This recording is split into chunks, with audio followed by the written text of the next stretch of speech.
FW Post 7589 Manassas and Vietnam Veterans America, Chapter 617.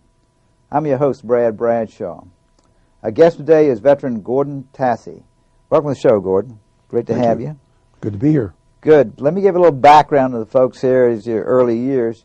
You were born in San Jose, California. Right.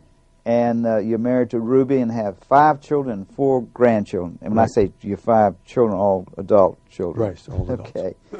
You received a Bachelor of Science degree from the University of Santa Clara in 1960 with a ROTC commission at the same time in the U.S. Army as a military police officer. And later you received a Master's in Public Administration from the University of Georgia in 1971, concentrating in criminal justice. You get your commission, come on active duty. Let's start there. You get the training you got. Tell about a little training. Everybody's got stories about their training when they came in. Well, my first one was, I guess, but the more interesting part, more so than the MP school, was summer camp in ROTC, where we went to Fort Lewis. Oh, yes. And I got to carry the BAR on long hikes. Okay. That's a big mother. Right. To carry around.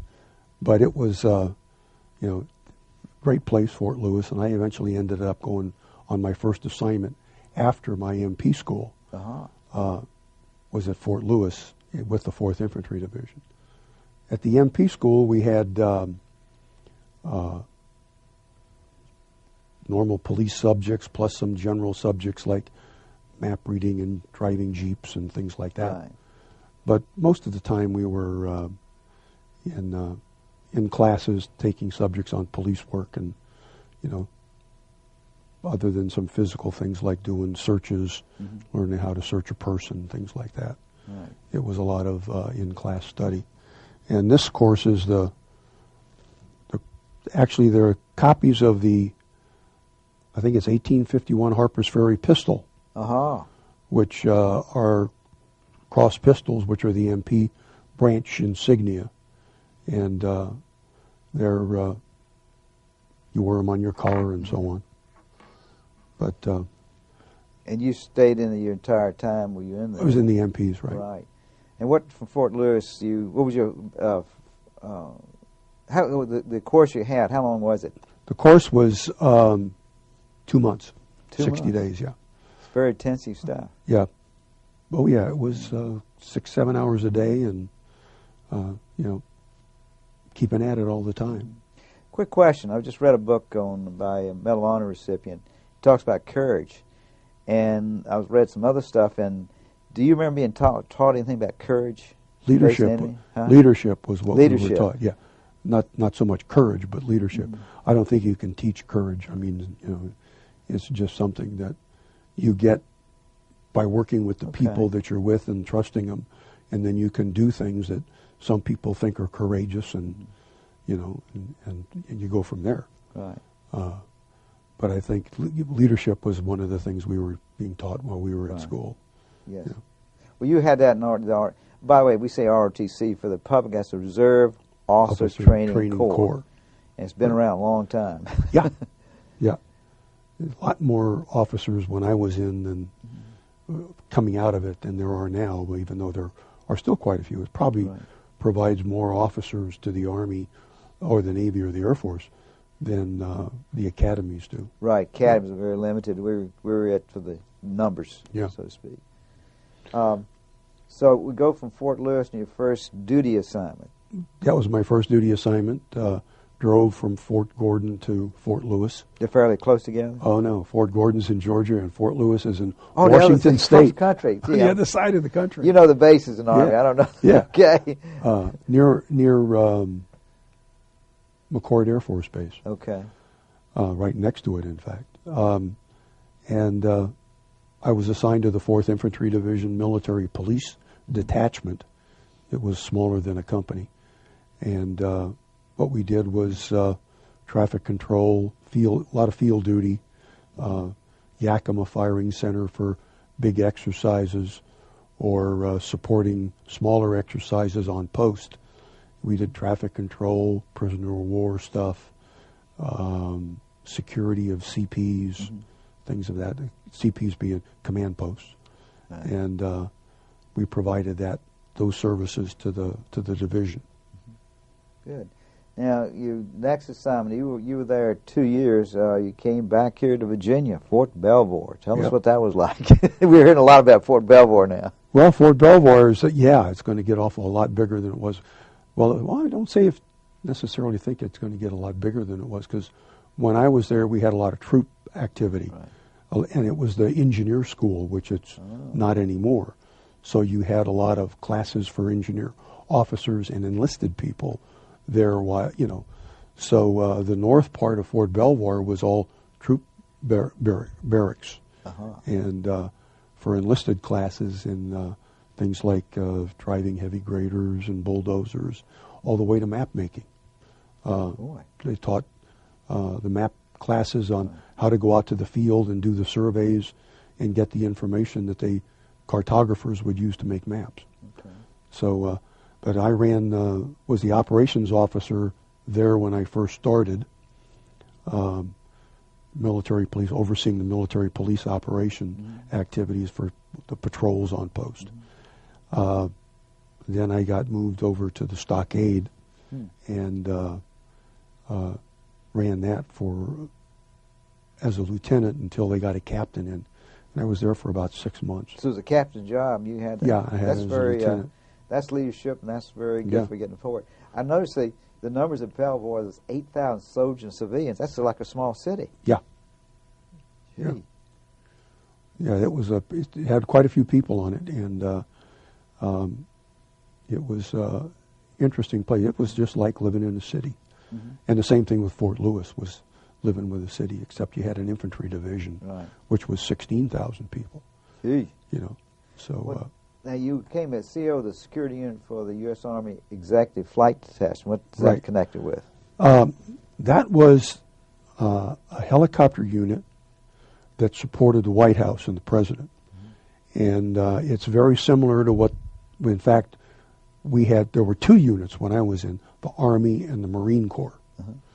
The Marine Corps is the only one in existence now. The Army one was there while I was with it, and Johnson broke it up, split it in half. Half of us went to Vietnam. The other half went out to Texas. And then from Texas, they went to California, and then to Homestead Air Force Base, and then back up to Fort Belvoir. But I think around 1986 or so was when they permanently did away with the Army unit.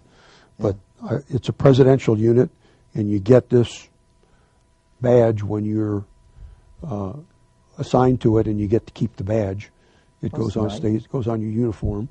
It's better to go watch. It's a collector's item. Yeah. And they're all serially numbered on the back, so that they know who was issued. Yeah. It's a collector's item. Neat. And it's presidential service badge is what it's called.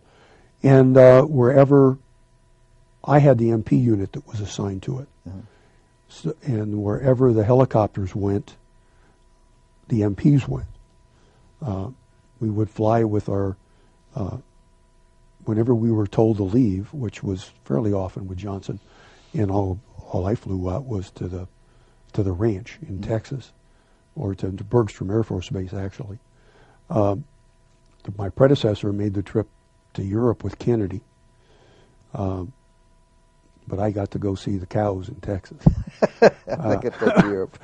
But whenever we were called, and we'd get short notice, we'd get notified maybe at 6 o'clock at night that we had to be in Texas the next day, and we would load up.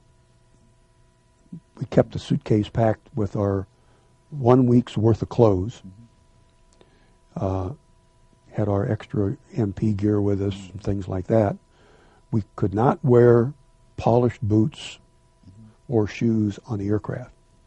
We had to wear unpolished shoes because they didn't want us to scrape boot black on the parts of the aircraft. With the president, yeah. Unlike the MPs with all spit and polish, we couldn't be when we were flying.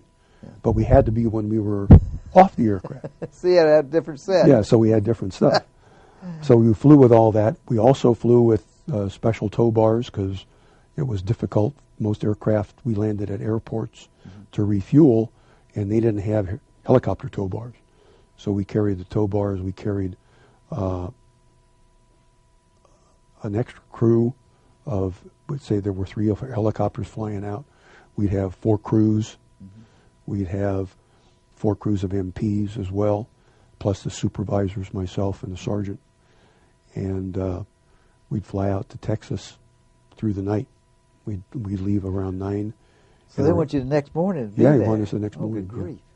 Yeah. And we'd land and get all the stuff off. Right. We even carried our spare parts. Certain spare parts came from Sikorsky aircraft in wax-sealed boxes. So they couldn't be messed with. So they couldn't be messed with. Good. And the opposite was when we fueled, we just used normal fuel from anywhere, because if you messed with that, you had to mess with a whole bunch of airplanes. Did you ever see Johnson's close up? Oh, yeah. On the same plane and everything? Okay. No, we didn't fly with Johnson. So, okay. The secrets, we protected the aircraft. The aircraft, okay. One time when he was in Austin, he decided, or at his ranch, he was invited to go make a speech at Southwest Texas State Teachers College, which was not maybe 80 miles south of Austin. And he was going to fly down. So MPs in rented cars and helicopter people who were going to help direct the helicopters in went down and set up on a golf course. And so we set up the security perimeter on the golf course, and the helicopters landed. And then he went and took did his speech or whatever, and came back and took the helicopters back to the ranch, and we drove back up to I think that's where he graduated from. That's probably what. Yeah, that was his alma mater was there. Yeah. Okay. Well, neat. And then you got the notice of Vietnam War. They wanted you in the Vietnam War. Well, that's when Johnson decided he was going to split us up. Oh, okay. Followed on. And half went to Texas, half of the pilots, half the MPs, and they learned how to fly Hueys down there. And the rest of us went to Vietnam. We had one pilot who was killed in a helicopter crash, and his co-pilot. They were both from our helicopter unit. In Vietnam, or right? Well, they were both from the presidential unit and went out to Vietnam. Okay. And we had a pilot and a co-pilot who were killed out there in Vietnam. But I went to the 716th MP Battalion, my first assignment, and I was the S4 in that. What base was that? That was in downtown Saigon. Oh, downtown. So you lived downtown? Yeah. I lived downtown. Describe the folks' house. That was a big city, right? Yeah. Describe the conditions. Of people. Lots of people there. Yeah. And you haven't seen traffic jams until you've seen cars and bicycles and people all in a traffic circle, because it was very French. So instead of very many intersections, big intersections had traffic circles. So there was congestion like crazy. And who had the right of way in the circle? In the circle or coming? No. No, in the circle has a right of way. Right of way. Okay. Yeah. Same as we have here. Yeah, same as even in England. Right. Except in Vietnam, they drove on the same side of the road we did, so that made it easier. That made it easy. Okay. But I was the S4 of the 716th MP Battalion, and S4s are responsible for supply. Okay. Supply, materials, and equipment. I had a motor officer who worked for me at the motor pool. We consolidated the whole battalion motor pool, and the motor officer was directly under me for that. And plus I had a supply to help. I assisted in the supply, and the flow of supply requisitions came through us, and things of that nature. You were a captain by then? I was a captain. Okay. I was a captain at Fort Belvoir, a lieutenant and a captain at Fort Belvoir. All right. Describe anything you remember about, let's say you were there in a period of 66 to 67. Quiet. It was quiet then? Pretty quiet. In Saigon, it was pretty quiet. Yeah. Every now and then you'd have an explosion, but, insurgent type things. But most of the time it was pretty quiet. Yeah. We know now that they had some underground caves nearby or under Saigon. That was later, though. That was later. Well, they might have been digging them while I was Maybe there. digging them. Yeah. but we didn't know about that. Okay. But we lived in hotels primarily. The 716th MP Battalion headquarters and 2 companies were in a presidential hotel called the Presidential Hotel. There was another hotel that housed another company of MPs in the 716th. I think it had two companies of MPs. We were beefed up. We would have 3 companies in the battalion. They beefed us up to 4 MP companies. And at that time, it was before I got there in April of '66. There was a large explosion in front of a BOQ, a hotel that was a bachelor officers' quarters in Saigon, where the MPs we lost 2 MPs. No, 3 MPs. The guy guarding the hotel, the lieutenant who was his supervisor, and the lieutenant's driver. The explosion went off, and that's what killed the MP who was guarding the hotel, and the consot, the Vietnamese policeman who was there assigned with him. Were both killed at that. And the lieutenant had just been there, drove away, heard some gunfire, because what happened was done by it like an ambush. And they tried to pin down the MPs so they could drive a little cab, those little Citroen cabs that they had that were white and blue. And they drove it up, tried to drive it up into the whole hotel. Trying to take it the whole thing. Yeah. Okay. And the MP stopped it, and actually, from what someone said, actually pushed it out of the hotel door, and then it went off, and the whole front of the hotel went. Well, they pushed the vehicle was on its own. It didn't have a human. In other words, somebody drove it in. Oh, it was a suicide guy then. Yeah. Oh, I didn't realize that they were doing. Yeah, that. somebody drove it in, and then the lieutenant came around, and they had security teams on each end of the block, and got caught by the security team as they were coming around the corner.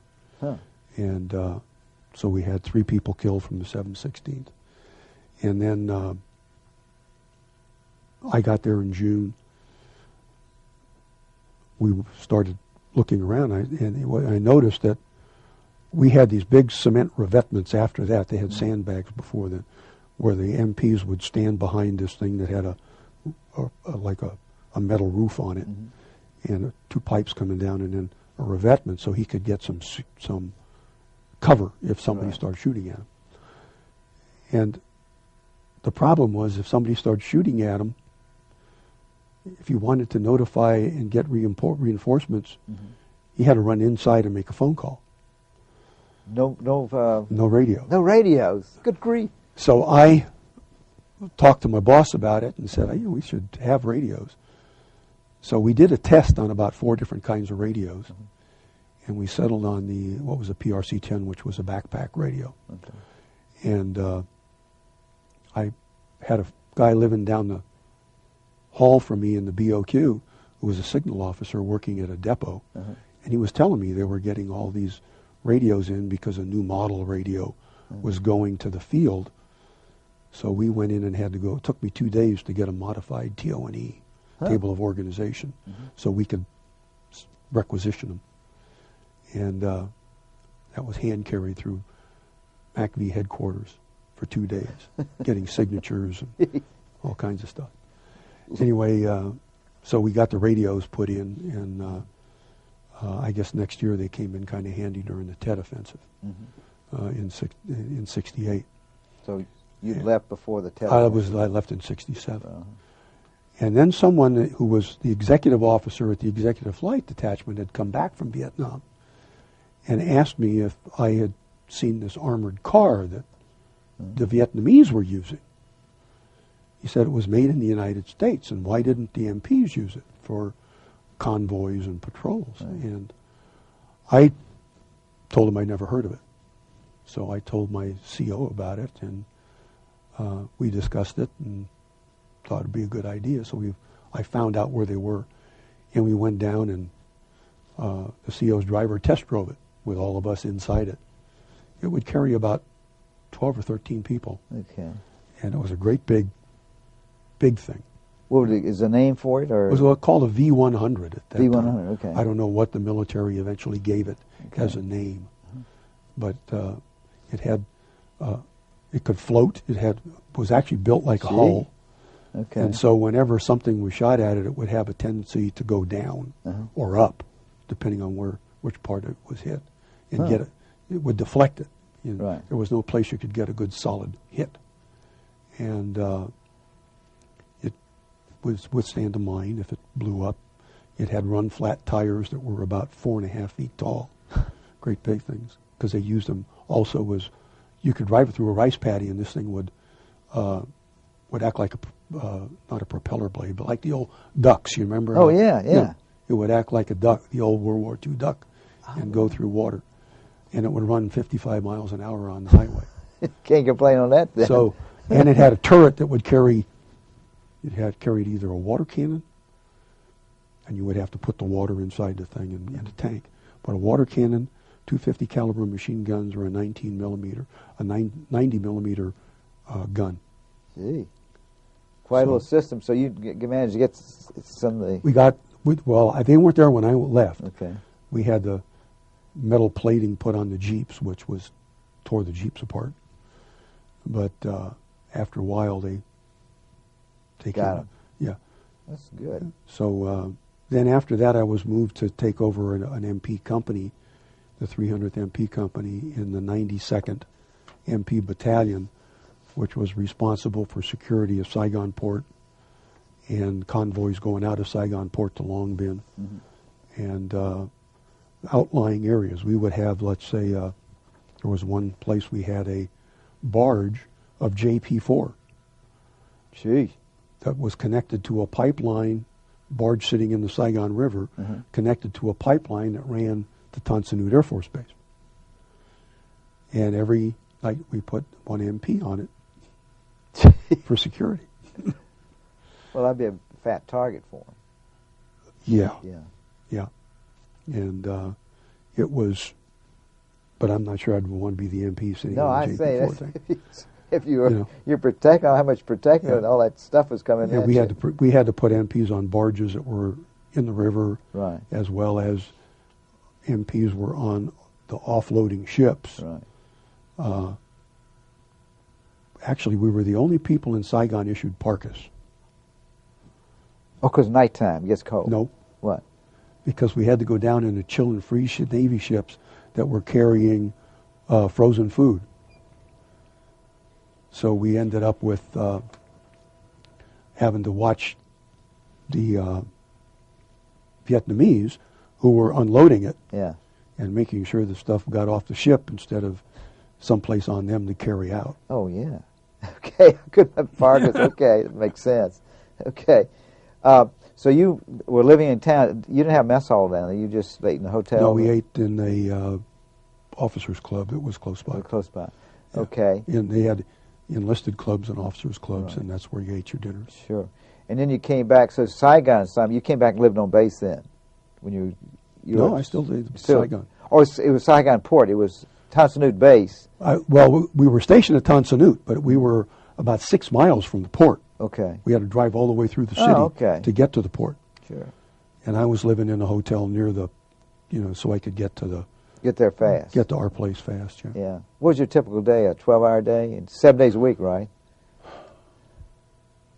Actually, about 6.5 days a week. Okay. Yeah. And typical was from 6 in the morning to 6, 7 at night. Yeah. Yeah.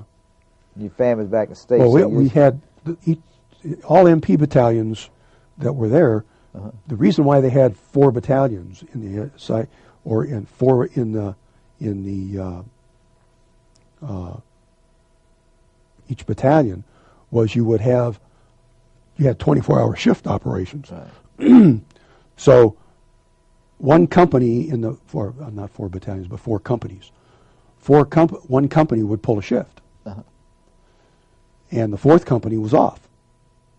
So you had 3 8-hour companies, shifts, 8 hours on 8-hour shifts, with one company off and on standby. You never were off. Yeah. You were on standby. The company was on standby, and the one that was one of the shifts, the one that just came off, would be on standby. Okay, neat. Well, that and that's where you wrapped up your assignment. Now, was there any reflection on Vietnam?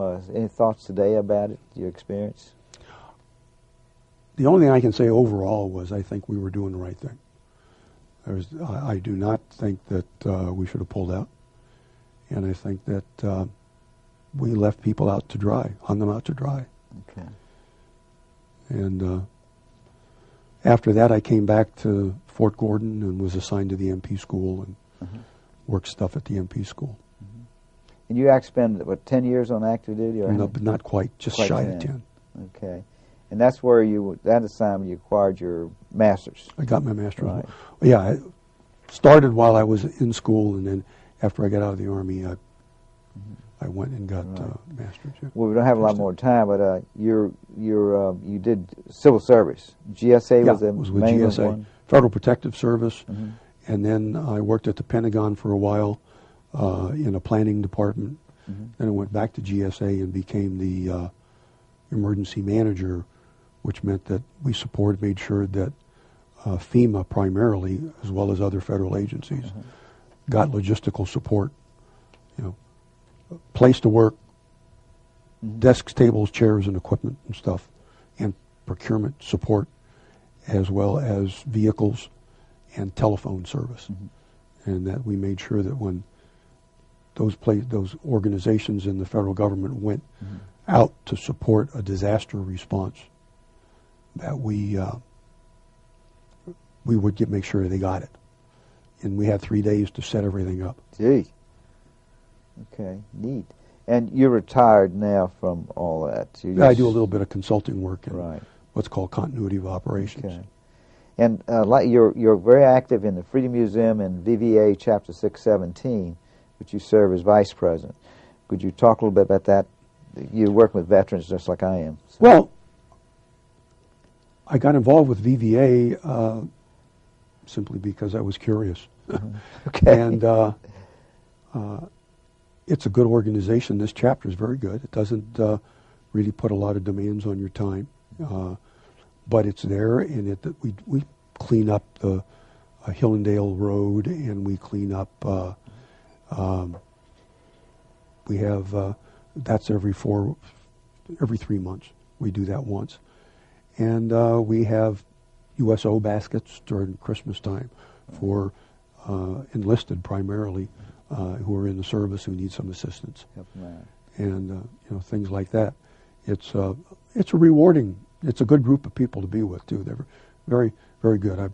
We've gone to the march on Veterans Day march and on the 25th anniversary of the wall and all that. Yes, we've been down. That was great. Yeah, that's the first time I've been in. I don't know. You may have been in before. That's my first time I ever marched in Washington D.C. I loved it. Yeah, it was my time first too. Yeah. Okay. Really. It was a great time. It was great. It was a lot of time. It was a good time. Right. And it went well. And it's a good way. If someone who was a Vietnam vet is watching this and feels that they shouldn't, they'd like to join, do it. Come on down Thursday nights, the second Thursday of the month at 7:30 p.m. at the animal shelter in the animal officer training room. Vince, Gordon, I want to thank you for being with us today, and thank you for your service to America. And I want to thank our audience for watching and our sponsors, VVA, VFW, and Freedom Museum. This is your host, Bradshaw. Good night to wherever you are. Thank you.